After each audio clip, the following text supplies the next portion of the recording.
Ready to break free from Clockify? Let's walk through how to permanently delete your account, ensuring your data is completely gone. First, log into your Clockify account, then look to the top right corner of your screen and click on your profile icon or your initials. A drop-down menu will appear from this menu. Select the My Profile option. This will take you to your account settings page. Now, scroll all the way down to the very bottom of the My Profile page. You'll find a button labeled Delete Account. Clicking the Delete Account button will bring up a confirmation window. This is a crucial step. Read the warning message carefully to proceed.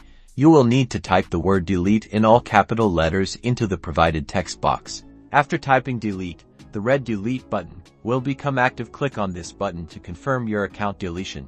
You should now see a confirmation message indicating that your account has been successfully deleted. Your data is now permanently removed from Clockify, and that's it.